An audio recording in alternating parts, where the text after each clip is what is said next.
पंतप्रधान मोदी आता कार्यवाहक प्रधानमंत्री आहेत। आता भाजपचे नेते नरेंद्र मोदी आहेत। प्रचारात जर असे काही वक्तव्य करत असतील तर ती दुःखाची बाब आहे। हे लोक मंगळसूत्रापर्यंत पोहोचले आहेत। कोणाला किती मुलं आहेत हा काय प्रचाराचा मुद्दा आहे का? तुम्ही देशाचा विकास आणि देशाच्या सुरक्षेबाबत राष्ट्रीय मुद्द्यावर वर्षात काय केलं आणि काय करणार आहेत यावर का बोलत नाही? या प्रकारचं वक्तव्य दुसरे कोणी केले असते तर तुम्ही काय काय केले असते? तुम्ही आमच्या माता भगिनींच्या मंगळसूत्रापर्यंत पोहोचलात याचा अर्थ तुमचं डोकं पूर्णपणे खराब झालं आहे आणि तुम्ही पूर्णपणे हरणार आहात। तुम्हाला हरण्याची भीती वाटत आहे, त्यामुळे तुम्ही असे वक्तव्य करत आहात।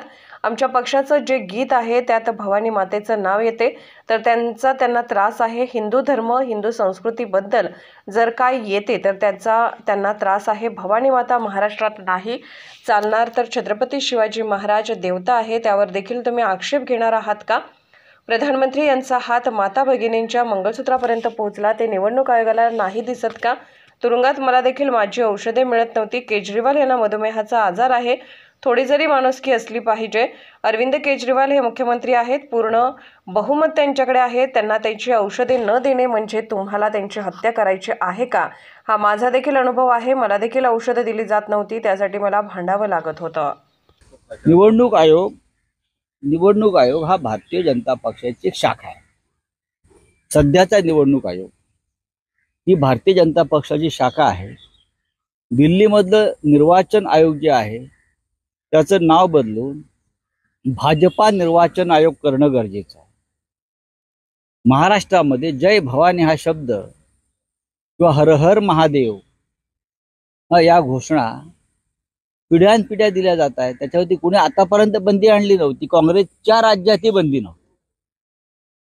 काँग्रेसच्या राज्यात सुद्धा जय भवानी जय शिवाजी हर हर महादेव त्याला बंदी नाही। घर घर मोदी चालतंय तुमचं, पण हर हर महादेव चालत नाही, जय भवानी चालत नाही।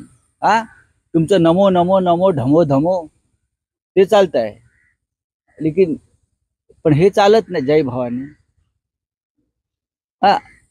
हिंदू धर्मावर एक शब्द आहे तो चालत नाही। कसलं तुमचं सरकार बकवास, हिंदुत्ववादी सरकार।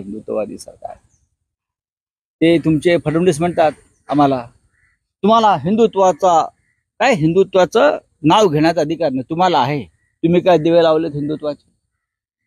काय लावलेत तुम्ही हिंदुत्वाचे?